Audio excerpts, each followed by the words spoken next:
So here's the really exciting thing that I just love working with people, and that is about working out what is your unique creation.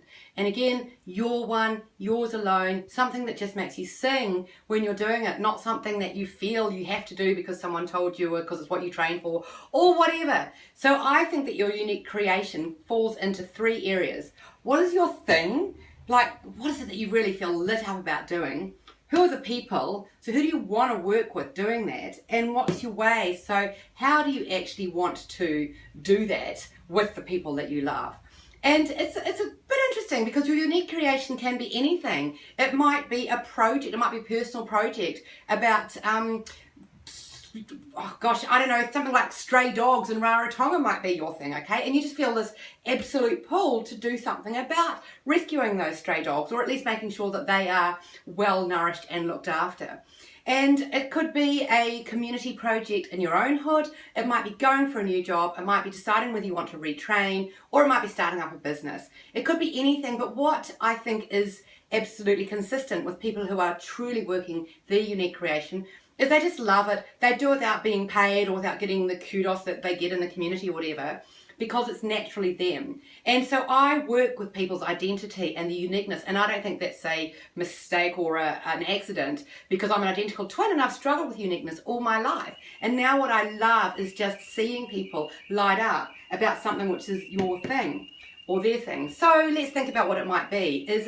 Are you into protection? Has it always been a big part of you to protect others? Well, you might end up wanting to work in the nursing services, or you might even be in insurance. Are you someone who just loves theatrics and loves colour? Now, it doesn't mean you need to go and run away and join the circus, but it could be about using that whole thing around performance. Maybe you'd make a great speaker.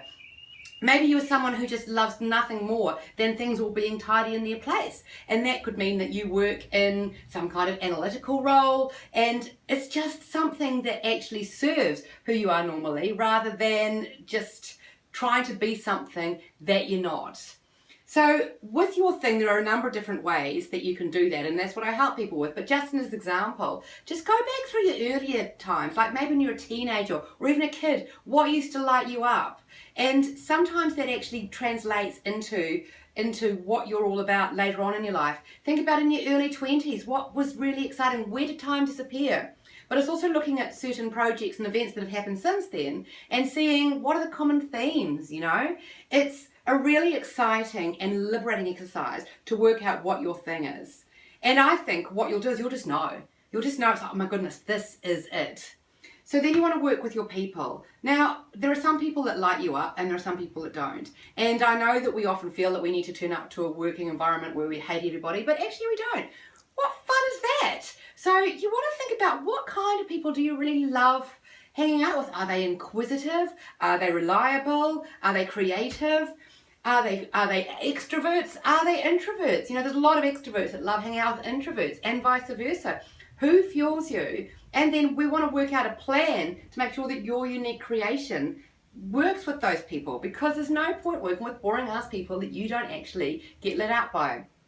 And finally, we want to look at your way. So your way is, how do you like to do things and how does it fit in with the rest of your world? And when I say the rest of your world, I mean your sports, your interests, primarily family and friends. There's no point going to a job that you know is going to take 80 hours a week if that's just not something you're prepared to do. Personally, I don't know that anyone should be prepared to do 80 hours a week, but sometimes if it's something they truly, truly love, then that's okay, bring it on.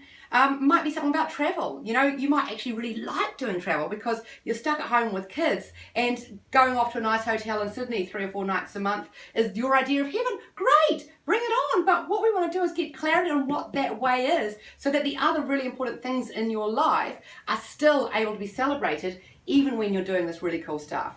Ask other people, you know, say, what do you think it is that you think I'd be really, really good at? There's some great online tests around this, and it's just often a bit of a jimmying it around so that you can wait till you get the right combination for you. And you might not get it right first time, but just keep thinking, are you working, doing your thing with the people you love and doing it in a way that works for you?